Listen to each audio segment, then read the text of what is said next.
Chus Molina, ¿cómo estás? Muy bien, Julia. Encantada de estar aquí con vosotros y muy feliz. Yo también me encanta, después de leer tanto acerca de Danio, este pez tan especial del que espero que nos hables, pues de haberlos visto en persona, ¿no? Claro, sí. Tenemos aquí un montón para enseñar, los de verdad y los dibujados. Cuando hablas de ciencia, o incluso cuando te leo hablando de ciencia, me transmites un entusiasmo que se contagia. Te quería preguntar, ¿qué es para ti la ciencia? Bueno, la ciencia es la vida. Quiero decir, la ciencia implica todo lo que nos rodea, todo lo que somos, todo lo que... Y acercarnos a la ciencia es acercarnos a intentar entender cómo somos, cómo es nuestro entorno, cómo, no sé, creo que es una cosa preciosa, ¿no? Entonces, para mí la ciencia es eso, es la vida, es lo que nos rodea, ¿no? ¿Y dónde la encuentras tú, la ciencia? En todos sitios, en todos sitios, en cualquier pregunta que te hagas, en cualquier curiosidad que tengas. Y creo que los niños, y quizá por eso, yo los llamo científicos verdaderos, porque vienen con el marchamo, con esa curiosidad. Lo que pasa es que en algún momento del camino la pierden. Y supongo que es en parte una culpa importante de los adultos, ¿no? Pero ellos ya vienen como con la curiosidad del científico. Luego te voy a preguntar por el proyecto, por Danio, pero antes Sí. me gustaría que me contaras tu experiencia en el CSIC, porque estuviste investigando allí. ¿Cuántos años? Bueno, yo he trabajado la mayor parte de mi vida laboral en ciencia. Desde que acabé la carrera entré como becaria en un hospital y entonces pues yo he estado 20 años trabajando en ciencia pura, digamos, ¿no? Primero como becaria en investigación y luego hice un poco de veterinaria normal, soy licenciada en veterinaria. Y luego volví, pero a una parte más técnica, como veterinaria de animales de experimentación. Entonces, y ahí ya fue en el CSIC. O sea, mucho trabajo. Me imagino. Gestionando personas, gestionando ratones, ¿no? Sí, los ratones eran más divertidos. Las personas son más difíciles. Y de repente un día te cruzaste con un pez. Sí, porque para nosotros, o sea, realmente hay una legislación muy importante, ¿no?, que cumplir en todo esto. No se hacen experimentos porque sí o cosas, en fin, voladas de ideas de un día para otro, de un científico loco. Eso no existe, ¿no? O sea, es un campo muy regulado y muy bien trabajado.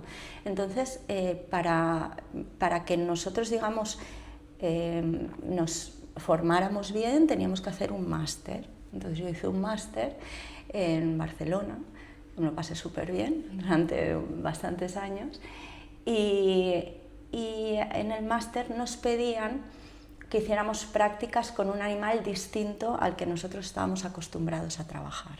Entonces yo soy veterinaria de ratones, ¿vale? O sea, no, de perros no sé mucho, pero de ratones sé mucho. Pero entonces, bueno, pues había un chico que era muy amiguete mío, me reía mucho con él y él trabajaba con peces. Y dije, ay, ¿puedo ir contigo? Juanillo se llama. Y entonces pues me dijo, sí, venga, vente, y estuve allí pues el tiempo que fueran las prácticas. Iba sin ninguna expectativa y me enamoré de los peces. ¿Y qué tiene de especial este pez, Danio? Es un pez que es originario de Asia, entonces se introdujo en el mundo de la acuariofilia de los primeros porque es un pez muy fuerte, muy resistente, ¿vale? La acuariofilia tendrá pues como un siglo y poco, y fueron los alemanes los que empezaron a meter peces en cajitas de cristal y bueno, pues un poco como hobby, ¿no? Entonces este fue uno de los primeros que trajeron, es un pez procedente de la India y es una carpa, es un pez muy resistente, es una carpa pequeñita, de la familia de las carpas. Entonces son peces fuertes, con lo cual aguantan bien en los acuarios. Y fue redescubierto por la ciencia, por un investigador húngaro que vivía en Estados Unidos, y se dio cuenta que, aparte de este pez que era tan fuerte, tenía algo maravilloso para los científicos, que es que tenía los huevos transparentes, ponía huevos que eran transparentes. O sea, los huevos son transparentes. Los huevos son transparentes con todo esto que tenemos aquí, ¿vale? O sea, los huevos, creo que tengo alguna fotillo por aquí, ¿vale? Los huevos son transparentes y entonces, claro, esto a los investigadores les viene de lujo, porque pueden ver qué está pasando dentro del animal, ¿no? Y luego tienen una homología genética con nosotros muy grande. Compartimos un 70% de los genes con los peces. Entonces, claro, un 80% de los que producen enfermedades. Entonces, claro, era un animal que era fácil de criar, es pequeñito, es barato, no da lata y lo ves. O sea, no necesitas tú, si yo estoy embarazada, podemos ver a mi bebé hoy en día, pero tenemos que poner aquí un aparato, un ecógrafo y, bueno, pues es un follón, ¿no? Porque no lo ves directo, ¿no? A ver, es un follón porque, o sea, no es tan fácil, ¿no? Sin embargo, esto con una simple lupa, con un microscopio que hay en cualquier laboratorio, tú ves absolutamente todo lo que está pasando. Entonces, eso fue que la analogía genética con el humano y la facilidad de cría fue lo que hizo que este animal tuviera un boom en ciencia. O sea, está no a nivel del ratón, pero bueno, bastante cerca. Sí. Vale, o sea, tiene menos restricciones éticas también, porque no es lo mismo trabajar con un mamífero que con huevos de peces. Y puedes contestar a muchas más preguntas, o sea, muchísimas preguntas sin llegar a animales más evolucionados.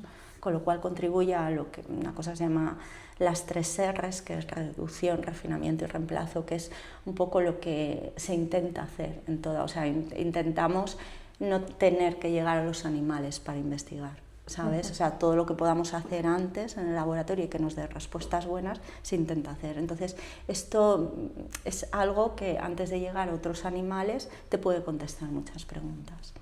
Entonces ese es el porqué de ciencia, ¿vale? De ciencia. Sí, entonces tú le viste este potencial increíble a nivel científico, pero te volviste con tus ratones, ¿o no? Claro, o sea, sí, no, la historia fue que, sí, a mí me pareció un animal muy interesante, me pareció muy divertido, o sea, porque realmente a mí nunca me habían llamado la atención los peces, porque son bastante inexpresivos, tienen los ojos así todo el rato abiertos y bueno, pues... Pero, claro, me moló. Y luego me gustó que mi amigo hacía actividades con niños. Y los niños se quedaban flipados con los peces, con los huevos. Y dices, tía, es que les pones los huevos o les pones otro bicho que les dan de comer que se llaman artemias salinas y la flipan los críos y yo los disfrazo y les pongo guantes. Claro, es un tío muy divertido, ¿no? Y yo decía, qué chulo, Juanillo, no sé qué. Dice, y hay unas experiencias que hacen en Estados Unidos con peces en escuelas y los niños la flipan y hacen cosas. Y total, que me mandó unos artículos. Y los artículos se me quedaron en pendientes en el buzón, ¿sabes?, de la bandeja de entrada muchísimo tiempo. Y un día cogí y dije, voy a leerme esto. Y según me leía la descripción de los artículos, pegué un bote y me dije, yo tengo que hacer esto aquí. Yo me voy a traer este proyecto. O sea, fue instantáneo. Me pareció tan bonito, tan chulo, tan... que, bueno, pues dije, María Jesús, vas a hacer esto. O sea, lo vi. Y creaste Villapez, ¿no? No, bueno, no fue tan fácil. Al principio lo intenté hacer desde el CSIC. Vale. Sí, o sea, pedí permiso allí y lo intenté hacer. Y entonces el primer cole que fui, que llevé mis peces, con los huevitos, con el tal cual, yo vi la cara de los niños. Volví, me acuerdo que tenía que recoger a mis hijos que estaban en casa de mi suegra y le dije a mi suegra, Mónica, ya sé lo que quiero ser de mayor, yo quiero hacer esto. O sea, me parece una pasada. Yo las caras que he visto, o sea, no sé, me entusiasmaron. Entonces intenté compaginarlo, pero era muy difícil. Yo tenía un puesto de muchísima responsabilidad, con mucha carga de trabajo y bueno, y se dieron las circunstancias para que pudiera pedirme una excedencia. Y fui a por todas, a por esto. Entonces, lo que a ti te hace vibrar la ciencia, ¿no? Ese contacto con la vida, ese entusiasmo, viste que a través de Daño era una manera de hacerlo llegar a los niños. Bueno, la verdad es que la primera vez fueron adolescentes, que son más duros. Pero claro, o sea, tú veías las caras y cómo se abren los ojos, cómo siempre hay un ¡ah! ¿sabes? Y eso es lo que yo entiendo por la ciencia. Entonces me parece maravilloso porque bueno, creo que la ciencia se trata mal en las escuelas, no sé, o sea, es algo bonito que se hace feo y ya es difícil, ¿sabes? Entonces esto es un proyecto que pretende rescatar ese entusiasmo. Voy a confesar algo. A mí una vez me tocó dar clase de ciencias. Sí. Y yo, mi nivel de ciencias es hasta cuarto de la ESO. Entonces era el tema de los animales y yo ¿qué hacía? Me leía el libro, claro, y explicaba lo que había en el libro. Entonces había niños, eso me sorprendió un montón, había niños súper flipados con los animales, era el tema de la clasificación de animales, que sabían mucho más que yo. Yo, o sea, realmente lo pasé mal, no estoy nada orgullosa de eso, ¿no? Y puede que muchos docentes se encuentren en esta situación de qué manera transmito el entusiasmo por algo que yo no sé, que yo no me manejo, que a lo que yo tengo miedo. Es exactamente lo que pasa, quiero decir, es que, o sea, mira, yo me he encontrado, este proyecto no lo hace cualquier profesor, lo hacen profesores muy buenos, muy motivados, pero aún así casi todos tienen miedo, ¿sabes? Porque yo que me voy a liar con esto, o sea, a ver, yo no sé nada, ¿sabes? Pero por eso lo he montado de manera que cualquier persona, o sea, no me he encontrado con ningún profesor que no sea capaz de llevar a cabo el proyecto, ¿vale? Entonces, lo que he intentado, sabiendo ese miedo, es dar unos materiales muy trabajados en los que tú no tengas que saber nada de animales. Ya el material te lo pongo, te digo exactamente lo que tienes que hacer, te doy los vídeos que tienes que proyectar, entonces tú entras como los niños, ¿vale? No vas a saber nada, pero te va a motivar a aprender. Entonces, tú no tienes que tener miedo, o sea, tal y como lo tengo estructurado ahora mismo, mando los huevos a las escuelas y ellos ven cómo evoluciona el huevo, ¿no? Ven cómo pasa por distintas fases con una lupa muy sencilla, cosas que tienen todos los coles o se pueden apañar de alguna manera sencilla. Entonces, para que no les dé susto a los profes de primeras, lo que hago es hacer un envío previo. Entonces, primero hay un envío de prueba, que es, o sea, se lo doy con el precio del proyecto, no les cobro eso. Y ahí, digamos, los profesores respiran, dicen, vale, puedo con esto, puedo hacer esto, es fácil, es bonito, me encanta, y luego ya lo transmiten mucho más relajados, ¿sabes? O sea, digamos, es una forma de facilitar ese conocimiento adaptado, o sea, el nivel científico es muy alto, quiero decir, se explicó la gastrulación y o sea, cosas que yo he dado en la universidad, ¿sabes? Pero adaptadísimo. O sea, es un helado que se va desbordando y no sé qué, o sea, de una manera muy sencilla, ¿no? Entonces, sí, creo que ese es uno de los problemas, la falta de confianza. Y luego, pues bueno, pues visto ese problema ya con los docentes, pues he intentado hacer otros proyectos afines, donde des esa solución, ¿no? O sea, que dar materiales que para ti, aunque no sepas nada de biología, de animales, sean fáciles de dar a los niños. Esto me parece maravilloso.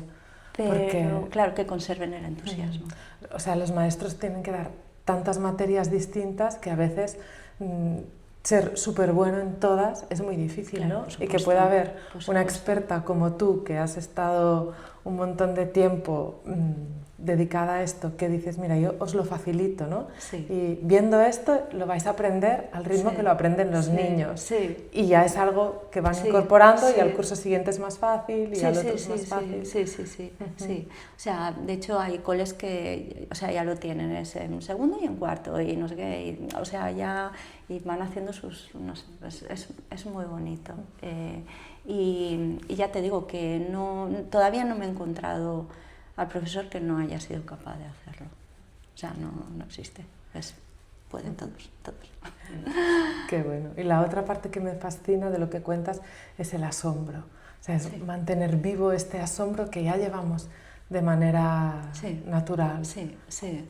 justo esta semana se estaba releyendo un libro que se llama Educar en el asombro, ¿no? Sí. Y cuenta la importancia también en la sociedad en la que vivimos, porque Claro. es todo como muy rápido, ¿no? Y puedo ver en el móvil, hago así porque me imagino el móvil y puedo ver allí un león que devora una cebra, por decir algo, y es como, wow, qué espectacular. Y que les asombre, o sea, que estén motivadísimos por ver algo tan pequeño, que va lento, ¿no? Porque la naturaleza tiene su ritmo, su tiempo, y eso es cultivar unas virtudes muy valuosas, más en estos tiempos en los que estamos. Sí. Este proyecto no fracasa nunca, ¿sabes? Quiero decir, o sea, que si hay, no sé, pues, se te olvida poner algo, no sé, siempre aprendes, ¿no? Pero porque el objetivo del proyecto no es que aprendas de los, bueno, sí, o sea, es parte, ¿no? De los huevos, de tal, es la estimulación de la curiosidad, y en eso es que es imposible que falle. Es decir, no, o sea, no, es imposible. Y luego, claro, también quiero decir una cosa, son materiales que yo he facilitado a los profesores, pero yo he recibido un feedback de ellos y lo han enriquecido de una manera extraordinaria con cosas que, claro, yo no soy docente, yo no soy profesora, ¿sabes? Yo he intentado tender un puente entre ciencia y escuela, pero claro, ha dado con colegios tan buenos, con profesores tan motivados, que lo han enriquecido mucho, ¿sabes? O sea que ha sido una reciprocidad muy bonita.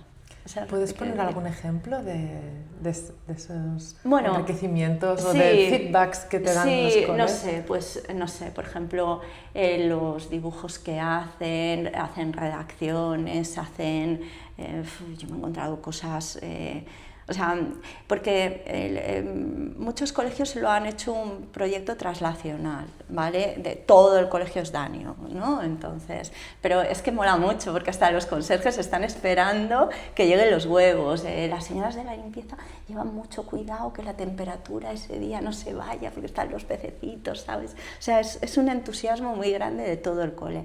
Y entonces, pues claro, asignaturas que yo no pretendía tocar, porque en sí el proyecto tiene una intención traslacional, ¿vale? Porque, bueno, pues yo sí que toco las matemáticas, toco el arte, toco ese tipo de cosas, pero claro, no se me había ocurrido hacer redacciones. Digamos que un profesor bueno les inspira de una manera para hacer otras actividades colaterales que a mí no se me habrían ocurrido jamás.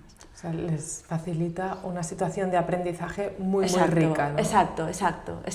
O sea, esto es un marco en el que cada uno lo puede desarrollar un poco a su manera, ¿no? O sea, esto propone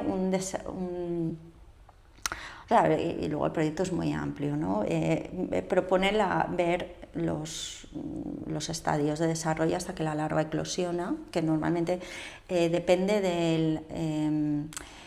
el pez es un animal, los peces son animales de sangre fría, ¿vale? Este concepto que es muy abstracto para un niño, yo me imaginaba cubitos en la sangre, o sea, ¿qué es eso? Animal de sangre fría. Bueno, animal de sangre fría es aquel cuya velocidad de desarrollo depende de la temperatura ambiente, ¿vale? Entonces, tú creces más rápido, más deprisa si la temperatura es más alta. Entonces todo tu metabolismo se acelera, ¿no? Nosotros somos animales homeotermos, los mamíferos y las aves, que da igual, mi gestación, la gestación de un ser humano, va a durar 9 meses. Estemos en el polo, estemos en el ecuador, pero en los peces no. Entonces, uno de los experimentos que se propone es cultivar los huevitos a 2 temperaturas diferentes. Entonces, claro, los niños hacen hipótesis, con lo cual se meten en el método científico, ¿no? Y entonces, bueno, pues ¿cuál va a ir más rápido, ¿no? ¿O van a ir iguales? ¿O qué es lo que va a pasar? Entonces, ¿qué es lo que pasa? Bueno, espero que no estén viendo muchos niños que vayan a hacer luego el proyecto. La historia es que van a ir más rápido los que la temperatura es un poco más alta. ¿Cuánto más alta? Pues los pongo a posta en 2 baños María, 2 grados. ¿Por qué? Porque es la temperatura que se supone que va el cambio climático, vamos ¿vale? a subir el planeta. ¿Y qué pasa? Que hay una diferencia brutal. ¿Cómo lo vemos? Por la eclosión. podemos contar los huevos que han eclosionado en un sitio y en otro, ¿vale? Vamos a tener eclosiones a día 3, el miércoles, porque es un plan semanal, de los que están a 2 grados más y hasta el viernes nos vamos a tener de los que están un poco más fríos, ¿no? Entonces, bueno, pues ahí sacamos las matemáticas, ¿vale? Porque ahí ya tienen que contar, hacer sus experimentos, sus gráficas y sus historias y, claro, y concluyes, claro, si esto pasa en todo el planeta, ¿cómo va a afectar? Porque ¿cuántos animales de sangre fría andan por ahí, no?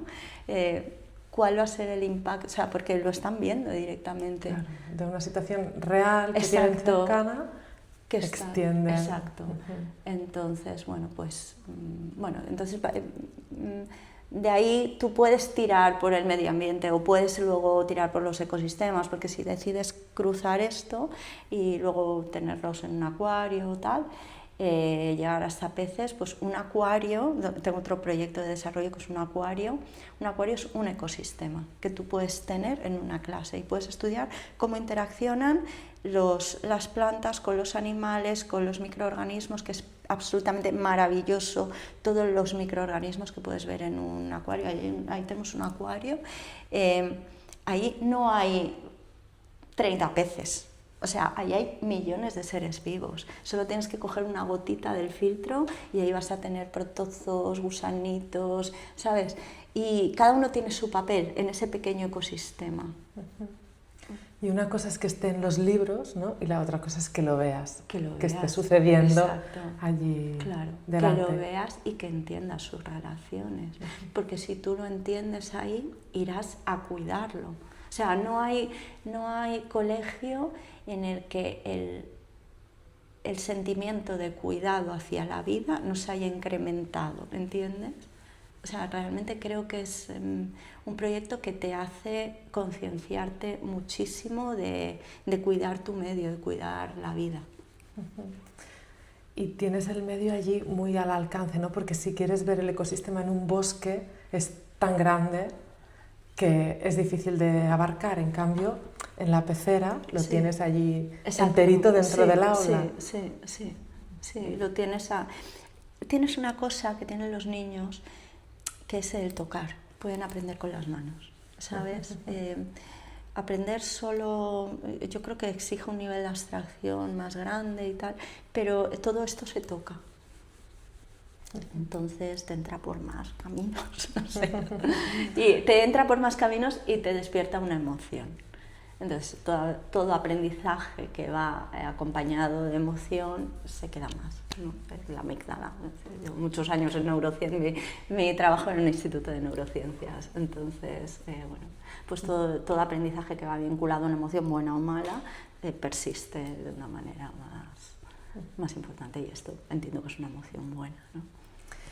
Y oye, para transmitir este proyecto con Danio y otros proyectos de ciencia que también tienes, empezaste a escribir una newsletter, ¿no? Sí. Y yo te he leído, he descubierto mucho de tu proyecto, de Danio, por leerla, y lo recomiendo un montón a quien nos escuche. Voy a dejar los enlaces. Sí. Pero aparte de aplicarlo en tu proyecto, ahora estás ayudando a otros proyectos. Claro, porque, a ver, yo como buena científica, pues sabía mucho de animales. No sabía de peces, esto lo he averiguado por el camino, que ha sido una aventura para mí, pero bueno, digamos que es mi zona de confort, ¿no? O sea, yo me manejo con este animal o con el otro, o sea, más o menos. Pero, claro, la parte de la venta, yo ahí no tenía ni idea. Entonces, esto es yo lo he iniciado como un negocio, ¿no? Es un proyecto que yo como de esto, ¿no?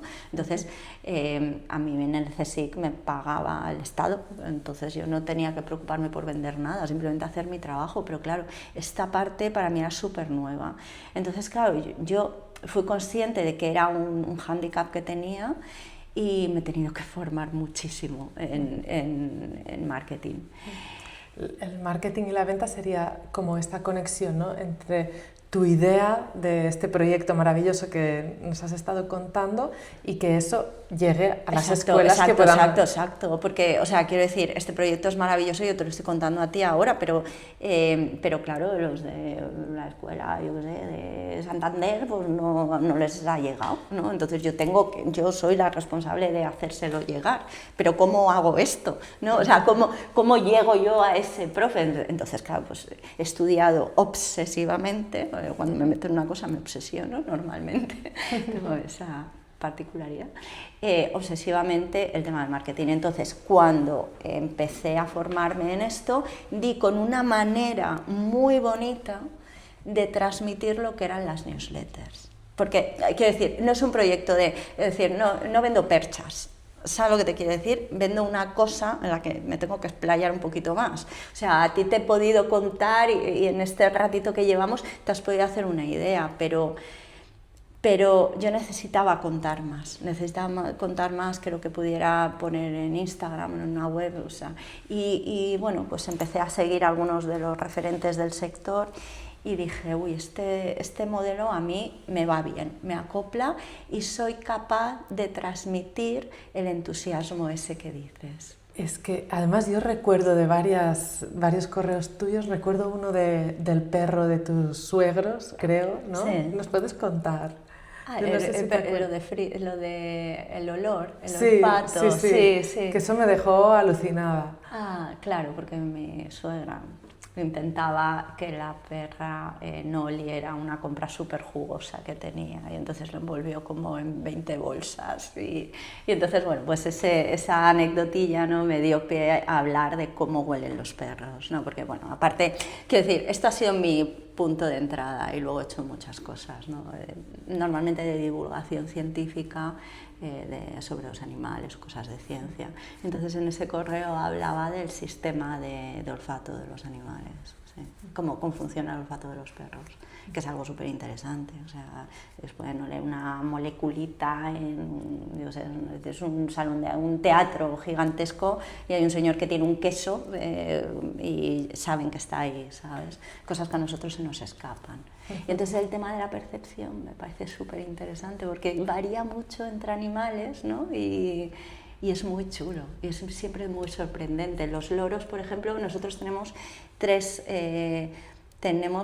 las células responsables de percibir el color, son 3, ¿vale? Se llaman conos y tenemos el rojo, el amarillo y el azul, creo que son. Bueno, pues los loros tienen 5. Imagínate cómo ven el mundo. Wow. ¿Sabes? O sea, eso me parece fantástico. Entonces, ahí en temas de percepción me he metido bastante. Si le cortas los bigotes a un gato, lo dejas ciego porque no tiene, casi como yo ahora con la vista cansada, no acopla desde aquí. Entonces, todo lo que pasa por ahí tiene que ser a través de sus bigotes, ¿vale? Wow. Todo lo que percibe, las vibrisas se llaman. Sí, no sé, es muy chulo. Es que el mundo de los animales es maravilloso. Y no hay niño en el mundo, bueno, mi sobrina Elisa, pero el resto no, que no le gusten los animales, ¿sabes? O sea, el resto de niños les encantan, entonces hacen un match muy bueno. Y los animales, como son fantásticos y tienen tantos miles de... O sea, yo tengo el pez, digamos, como bandera, ¿no? Pero tienen tantos miles de curiosidades, son una fuente de eso, de mantener vivo el asombro muy bonita.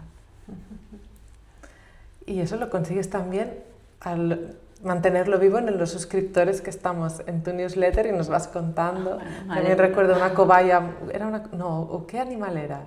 Que de un compañero tuyo del máster, creo. Lo escribiste hace poco. Que se despedía, no me acuerdo qué animal era. Se despedía, lo iban a dejar libre. Ah, sí. Ese es un amigo mío, sí, que trabaja en un centro de recuperación de fauna silvestre. Trabajaba.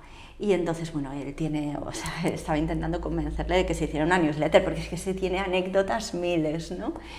Y una muy bonita es que recuperó, uno de los animales que recuperó fue una comadreja, ¿vale? Que es un mustelio, es un mamífero así alargadito, como los hurones y tal. Y entonces, pues, bueno, pues no podían tener en el centro por lo que fuera, no sé, por alguna circunstancia llegó a casa de su madre y su madre fue capaz de cuidarlo, ¿no? Y lo que pasó fue que, claro, la madre se encariñó, pero lo estaba medio domesticando. Y entonces el animalito ya sobrevivió, ya había pasado su fase crítica y le dijo, mira, me lo tengo que llevar y lo tengo que salvajar un poco porque si no, no sobrevive cuando lo suelte. Y la madre dijo, venga, vale, pues llévatelo, lo asalvajó un poco y cuando lo iba a soltar le dijo, ay, por favor, déjame acompañarte a soltarlo, ¿no? Y entonces lo soltó y le dijo, o sea, llevaron un transportín como el de los perros, ¿no? Y entonces abrieron el transportín, salió la comadreja corriendo, escopetada, y entonces dijo la madre, adiós, Violeta. Y entonces la comadreja se dio media vuelta y se le subió al cuello y empezó a hacerle así. Claro, o sea, un vínculo, es que es súper bonito, ¿no? Y él tiene anécdotas mil, o sea, candidato a tener una newsletter. Sí. En cuanto la haga, la referenciaré porque sí, no sé, los animales son muy sorprendentes. Sí. Y animas a todo el mundo a tener newsletter, ya veo, sobre todo si tienen cosas importantes que contar. Sí. Y estás acompañando a gente que enseñan a dibujar, por ejemplo, sí, de fitness, de pues una persona que se centra en la alimentación de perros, ¿no? En un montón sí, claro, de porque cosas. A raíz de todo lo que aprendí, de todo lo que he estudiado de marketing, he hecho otro proyecto que se llama More Subscribers, en el que, bueno, pues enseño lo que voy aprendiendo yo de marketing, básicamente. O sea, comparto mi camino, todas las herramientas que he ido utilizando en Danio o en este otro proyecto, las comparto. Y una de las más es la newsletter, ¿no? Y entonces sí, pues he hecho un club de newsletteros de pro y ahí tengo gente súper interesante, muy diversa y me parece maravilloso. O sea, me divierto muchísimo porque aprendo de muchas cosas, yo tengo múltiples intereses, digamos, ¿no? Y eso me parece chulísimo, ¿no? O sea, me parece que es una forma de ayudar con lo que, bueno, pues con lo que he ido aprendiendo yo. Claro, yo he ido buscando como las herramientas más sencillas, ¿no? Que yo me pudiera manejar y creo que es algo útil para mucha gente, ¿no? Que quiera tener un proyecto online o quiera digitalizar su proyecto de alguna manera y no tenga unos presupuestos gigantescos y quiera hacerlo de manera más o menos casera. Pues yo todo lo que he aprendido, pues claro, lo comparto ahí y creo que es una forma de ayudar a que otros proyectos bonitos y buenos para el mundo pues salgan adelante, ¿no? Y me gusta mucho, me parece muy divertido. Si ahora miras en retrospectiva cuando te fuiste del CSIC y tal, ¿no? Y eso que decías de, ostras, no tengo el sueldo de cada mes, ¿no? Sino que tengo que espabilarme y tal, me imagino que habrán habido momentos en los que no estaba tan claro. Sí, por supuesto, o sea, no es un camino fácil, o sea, no es un camino fácil. No es un camino fácil, yo venía de una mentalidad de funcionaria, o sea, yo siempre he sido muy inquieta, ¿vale? Pero, de hecho, digamos que el trabajo me faltaba desarrollo y me faltaba crecimiento, ¿no? O sea, yo me habría jubilado con el mismo sueldo con el que entré, básicamente, ¿vale? Entonces yo veía que no tenía posibilidades de crecer ni económica ni mentalmente, ¿vale? O sea, estaba muy estancada. Pero aquí, claro, al principio decías, el día 27 ya no viene el mismo dinero, ¿vale? Claro, aquí tengo que espabilar, pero ahora que ya he superado esa curva, ahora no tengo techo, ni económico, ni de desarrollo personal, de ninguna de las dos cosas. Entonces, para mí eso es apasionante. O sea, yo en el CSIC tenía una aplicación ideada por no sé, una mala persona que me decía cada vez que la abría, pues era la aplicación que daban las nóminas que decía la fecha de jubilación y trabajaba en un sótano, ¿vale? Entonces, yo cada vez que enchufaba el ordenador y iba por lo que fuera a sacar la nómina y decía, te vas a jubilar en el no sé cuántos, ¿vale? Claro, yo saqué mi plaza con 30 años, muy jovencita.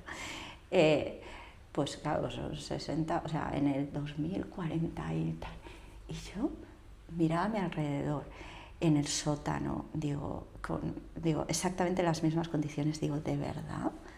Yo no voy a poder salir de aquí hasta el 2040 y pico, ¿no? Y eso me producía no sé, un agobio tremendo. No, o sea, no apreciaba la seguridad, sino que, a ver...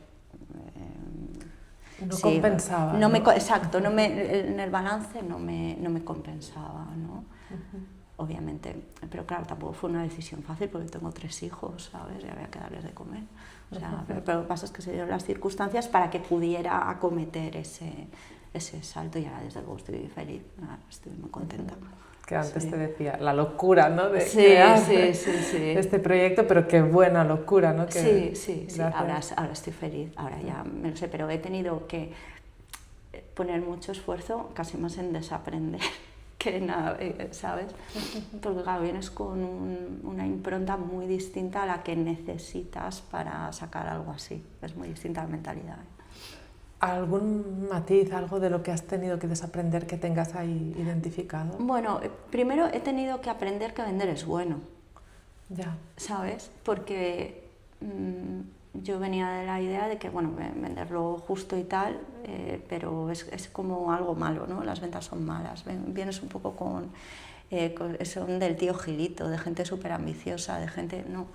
Y ahora me ha cambiado la mentalidad, vender es bueno porque puedo hacer que esto llegue a más gente, puedo generar entusiasmo en más personas, puedo aportar todo, o sea, si tú realmente vendes algo en lo que crees que está dando un valor, tu obligación es intentar llegar a cuantas más personas sea posible. Para mí ese salto ha sido difícil, ¿sabes? Sí. Porque creo que estamos educados en que los ricos son malos o o el vendedor charlatán, la imagen exacto, esa, ¿no? Sí. Pero tienes un proyecto precioso que despierta entusiasmo y la dificultad está en que las escuelas lo conozcan, vean que es posible, ¿no? Claro. Y este puente es importantísimo trazarlo, porque si no, tu proyecto se queda en tu casa. Exacto. Entonces, bueno, pues... y he descubierto un mundo que me apasiona, otro mundo que me apasiona es el mundo del marketing, me parece divertidísimo también, ¿sabes? O sea, la ciencia me gusta, pero el otro es que me gusta muchísimo. Y ya te digo que me ha dado posibilidades de tener experiencias muy chulas y de conocer gente muy interesante, ¿no? Vinculada, bueno, el mundillo de las newsletters es muy guay. O sea, hay gente que tiene newsletters de cosas muy dispersas y es muy chulo. ¿Alguna así rara que te haya sorprendido? No sé, es que hay newsletters prácticamente de todo, ¿no? Y muchas, pues no sé, de cualquier ámbito que puedas, no sé, pues hay cosas de deporte, de viajes súper bonitas, fotográficas, pues la tuya de matemáticas, ¿no? No sé, hay...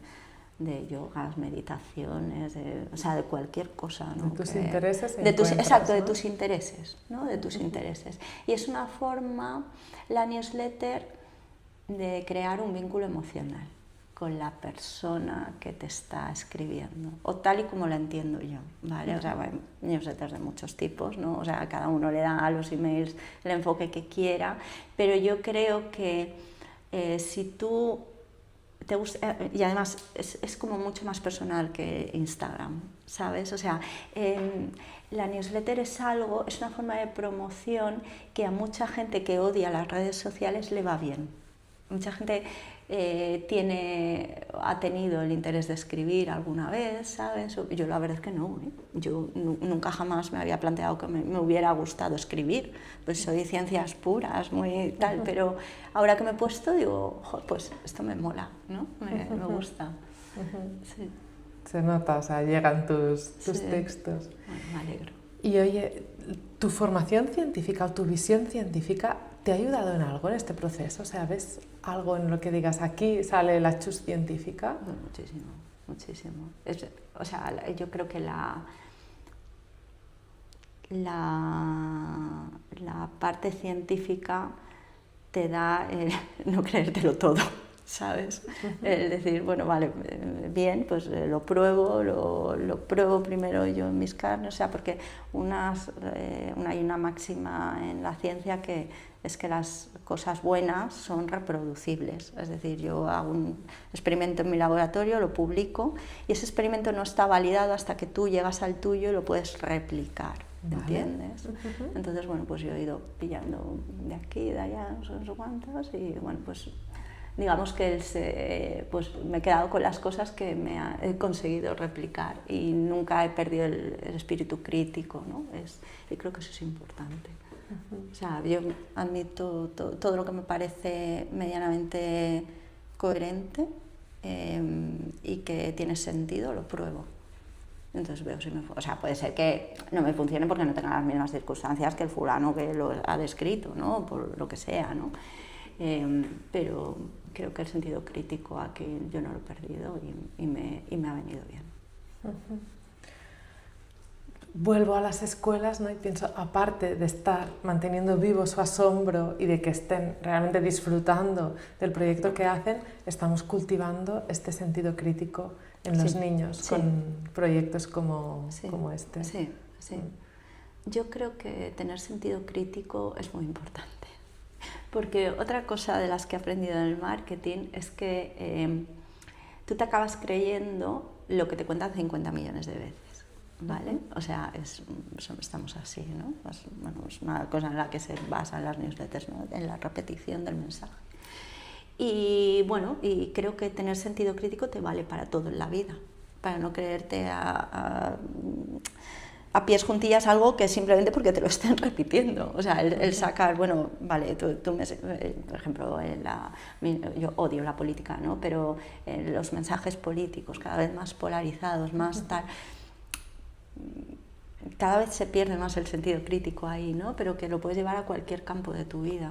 Entonces, creo que es algo muy importante que hay que defender, ¿no?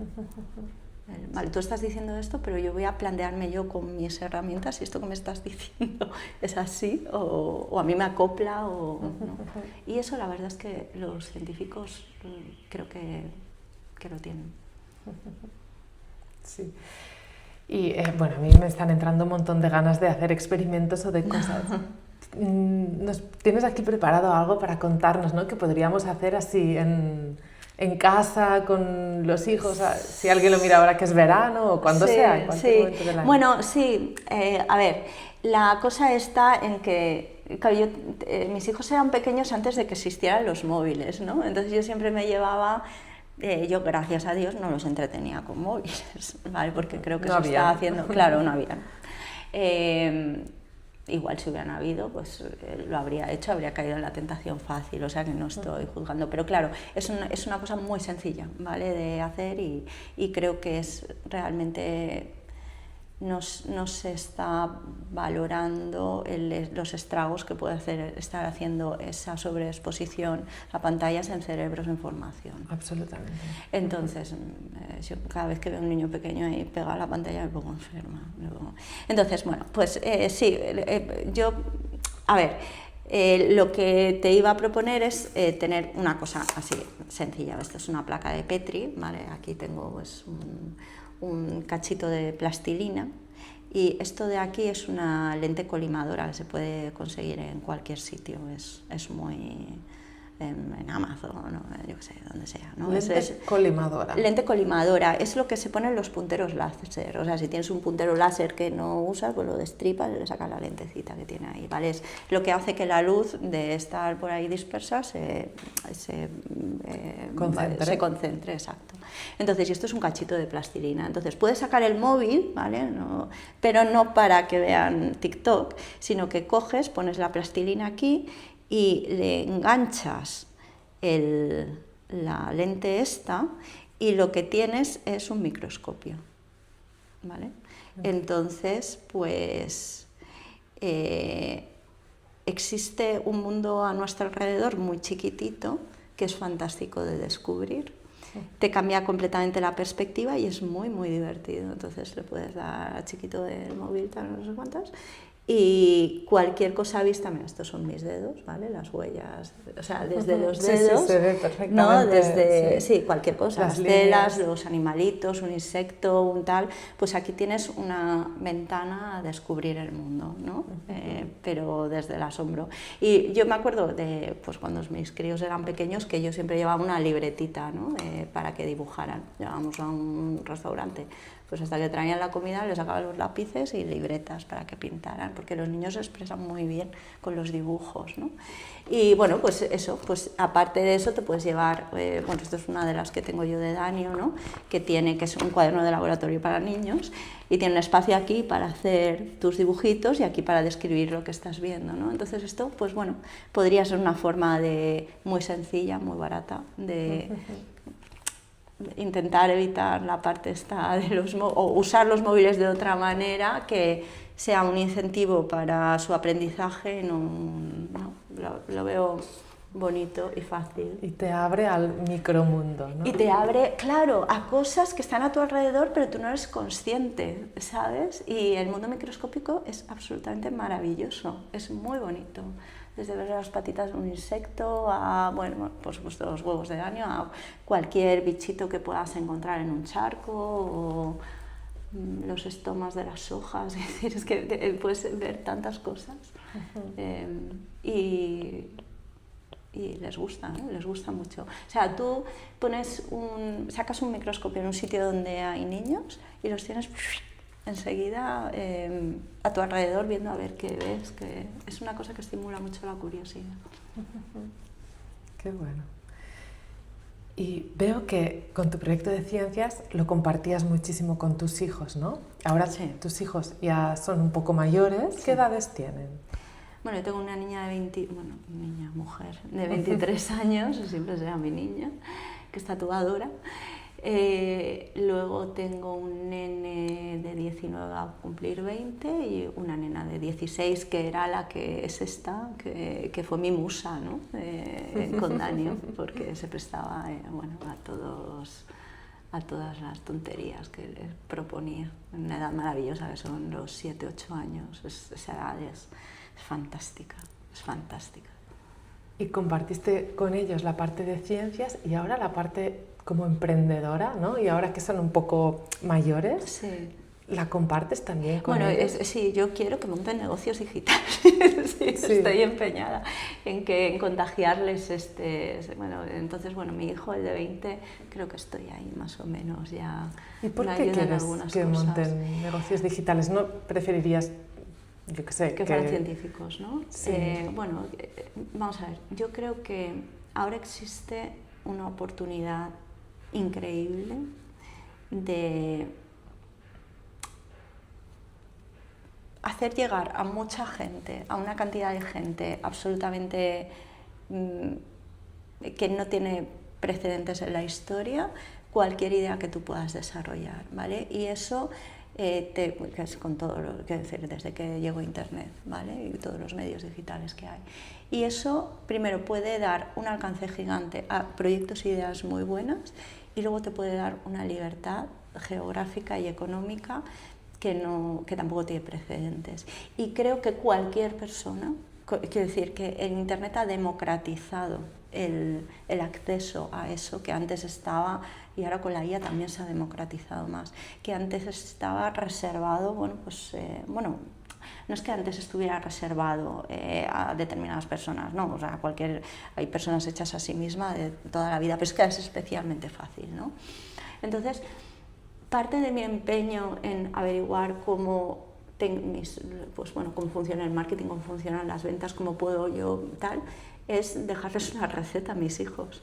Mira, tú haz lo que quieras, o sea, dedica tu tiempo a lo que quieras, a tus intereses, a tal, pero que no tengan que ser esclavos de un trabajo, de un horario, de un tal, porque realmente si tú consigues digitalizar un proyecto bien, te puede dar una libertad tanto económica como geográfica, insisto, y tú poder dedicar tu tiempo a otros intereses y no tener que estar esclavizado 7 horas en un trabajo que no te gusta, ¿entiendes? O 7, 8 las que hagan falta simplemente para pagar facturas, porque ahora existen otras maneras. Y creo que es un tiempo único en la historia de la humanidad, que si tú sabes jugarlo a tu favor, tienes ahí una oportunidad fantástica. Entonces quiero transmitirle eso a mis hijos, quiero darles mi receta, ¿sabes? La receta que voy encontrando, porque creo que es una buena herencia, ¿no? Sí, o sea, yo escucho a mamás y a papás, ¿no?, que lo que quieren, por ejemplo, es que sus hijos vayan a la universidad, ¿no?, para tener un buen trabajo. Y veo que en tu caso esa no es la prioridad, puede estar o no estar, puede estar, pero has descubierto algo que va más allá, ¿no? Sí, exacto. A ver, puede estar o no estar. Mi hijo está estudiando medicina, el mediano, la pequeña quiere hacer medicina también. Mi hija mayor es tatuadora, ella no ha estudiado en la universidad, pero desde los 18 años está buscando la vida. Empezó a tatuar, ha hecho módulo de ilustración, pero desde los 18 años es una empresaria, ¿sabes? O sea, es una emprendedora, ¿no? Y ahora está tatuando en uno de los mejores estudios de tatuaje de Madrid. O sea, es una tía que se ha hecho a sí misma. Nosotros no le hemos podido ayudar en eso para nada, porque nadie entiende nada de eso, ¿sabes? Yo solo me he dejado de tatuar unos pececitos, es lo más que he podido hacer. Entonces, eso me parece muy importante, ¿no? Entonces, la universidad, pues si ellos la quieren hacer y les gusta la medicina y es su pasión, me parece genial, ¿sabes? Lo que no quiero es que, o por lo menos, bueno, no sé, o sea, que ellos son libres de hacer lo que quieran y dedicar su tiempo a lo que les dé la real gana, ¿no? Pero como yo lo he pasado mal haciendo cosas que no me gustaban, ¿no? Y sé que hay otra forma de abordar eso, yo les dejo la receta y luego ya ellos que hagan lo que quieran, ¿no? Pero creo que es importante. O sea, no estoy obsesionada con que vayan a la universidad. No. Al principio sí, ¿eh? Al principio sí. Eso creo que es un cambio de mentalidad que he hecho yo. Mi hija también me ha enseñado mucho. La mayor, ¿no? La mayor, sí. Me llama la atención que digas, yo hacía cosas que no me gustaban, porque yo, por lo que has contado, creo que perseguías, ¿no?, que creías que estabas haciendo lo que te gustaba. Pero luego el formato del trabajo no era eso. Sí, porque la ciencia te apasiona. Sí, la ciencia me apasiona, pero, o sea, la ciencia pura, digamos, me apasiona. Los animales, exacto, el descubrir. Sí, eso me apasiona. Lo que no me apasiona es el sistema en el que está metido, ¿sabes? Y ese puesto en concreto que tenía yo, pues no era un puesto muy peleón, no me gustaba nada. Entonces has encontrado una llave que te permite realmente que lo que a ti te apasiona lo hagas a tu manera, ¿no? Sí, sí. Y que te dé los recursos suficientes para vivir. Sí, sí. Y claro, sí. es que es un tesoro, o sea, no me extraña que quieres que tus hijos lo conozcan. Sí. Y creo que he hecho un camino, pues que, yo que sé, todo lo que he ido, o sea, no parten desde aquí, sino que pueden partir desde aquí, ¿sabes? Que todo esto a mí me ha costado mucho averiguarlo, mucho. Mucho. Sí, una satisfacción, aparte de tenerlo para ti, es tenerlo para tus hijos. Es un motivador. Porque creo que también en el emprendimiento tienes que buscar tus motivaciones, porque tienes días buenos y días malos, ¿no? Entonces tienes que tener una motivación que vaya más allá del dinero, que vaya más allá de... ¿no? Es importante. Sí. Y los hijos está claro que y son... los hijos. Sí, un motor enorme. Claro. Sí. Ya para terminar tengo unas preguntas cortitas. Muy bien. La primera es que nos cuentes un momento de tu día a día en el que te sientas especialmente a gusto. Bueno, pues a mí hay una cosa que ahora vamos a intentar, si lo vemos, que digo, María Jesús, eres una privilegiada en la vida, ¿vale? Que es cuando recojo los huevos de los peces, ¿vale? Porque, claro, hay muchos que están en el momento en el que se forman las 2 primeras células que forman, o sea, las dos primeras células en los peces se forman aquí, ¿vale? En un extremo.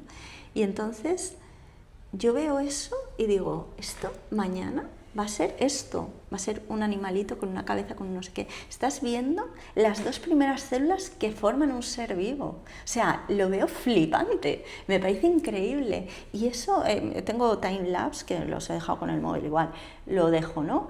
Y al volver de desayunar, claro, eso ya no tiene nada que ver, ¿no? Y yo he visto, o sea, ya es como quien conoce a un niño que lo conoce desde chiquitillo, ¿sabes? Y, ay, ¿cómo te he visto crecer? No sé qué. No, pues es que yo no te he visto crecer, pececito, te he visto desde que eras 2 células, ¿sabes? Me parece flipante. Y me siento una privilegiada, porque, claro, hay algo ahí que funciona solo, que no sabemos cómo, o sea, que es... Esas células saben cómo se tienen que reproducir, saben dónde tienen que ir, saben cómo tienen que, o sea, cuál tiene que ser un ojo, cuál tiene que ser... Lo hacen solitas, ¿sabes? Me parece un milagro, ¿no? Es el milagro de la vida y yo soy testigo de ese milagro. Me parece flipante. Regularmente, o sea... Claro, sí. Y no hay vez que lo mire que no me sienta una privilegiada. Claro, o sea, es que me estoy dando cuenta de que la experiencia de estar embarazada, ¿no? Que yo cuando estaba embarazada era como, wow, o sea, me maravillaba ante la vida de cómo es posible que se esté formando una vida, que aquí va a nacer una persona, pero luego esta vivencia se queda un poco atrás, ¿no? O sea, en el día a día yo no la tengo presente, a veces contacto, pero tú contactas con ella a diario. A diario, sí. Eso es un momento muy mágico, el inicio de la vida, es muy mágico, es, no sé, es muy chulo, muy chulo. Otra pregunta, un juego al que jugaras de pequeña, que recuerdes. Pues, mira, a mí me gustaba mucho una cosa que supongo que es bastante friki, me gustaba cortar cachitos de plastilina, ¿vale? Así como si fuera una carnicera. Y entonces yo me montaba unas carnicerías, ¿sabes? Entonces me montaba los pollitos, no sé cuántos, no sé menos, y lo cortaba, y entonces lo vendía, y jugaba con mi primo, y él tenía pues, ahí unos... Eso me... o sea, entiendo que es una fricada muy grande, pero es que como he visto la plastilina ahí me he acordado. Sí. Un juego simbólico. Sí, el hecho de cortar, no sé, me gustaba. ¿Algo que siempre hay en tu casa? Animales. Hay muchísimos. He llegado a tener 3 perros, bueno, miles de peces, sí, hay muchos mamíferos y peces. ¿Y una palabra con la que definirías la infancia? Felicidad. No sé, yo creo que es la felicidad más pura y más, no sé, la despreocupación, el cerebro en su estado más puro, ¿no? Sin contaminar, no sé, me encanta. Yo echo de menos a los niños pequeños. Claro, tenías 3 pero bueno, correteando, crecen, o sea, claro, sí, crecen. Y hice un luto cuando crecieron y, o sea, para mí fue un drama, o sea, María, la pequeñita, cuando ya empezó la adolescencia, me dijo, ya no tengo niños pequeños. Pero luego descubrí que, claro, ya podía volver yo a mis hobbies, a mis aficiones y bueno, ya me duró poco el luto, ya estoy volviendo a ser yo, ¿no? Algún día quizá volverá a ver... Claro, no, llegarán los nietos y esos vamos, los que se preparen. A Buchus los va... Oye, quien se haya interesado, le haya llamado la atención lo que cuentas, ¿dónde puede encontrarte? Bueno, pues yo tengo 2 webs, que una es aprendecondanio.com, ¿vale? Y pueden suscribirse a mi newsletter, que es muy chula. Y, lo corroboro. Y luego tengo para los que quieran emprender y bueno, tengan un proyecto, no sé, bueno, siempre hayan tenido esa inquietud, pues se llama moresubscribers.org y ahí hablo de lo que aprendo yo de marketing. Y comparto un poco mi camino como emprendedora, que también creo que es otra faceta, ¿no? Genial, buenísimo, pues muchas gracias. Muchas gracias a ti, he estado muy a gustito. Bueno. Y enhorabuena por tu proyecto, que es precioso. Creo que estás haciendo una labor súper chula, en fin, enseñando que las matemáticas también son apasionantes y que es una cosa que también la gente le tiene miedo y realmente, bueno, pues mostrarla de otra manera es muy importante. Así que, bueno, o sea, la vas a petar, lo sé, porque lo tengo clarísimo. Gracias. Y que eso llegue a muchas familias, escuelas y sobre todo a los niños. Claro que sí. Muy bien. Muchas gracias. Gracias.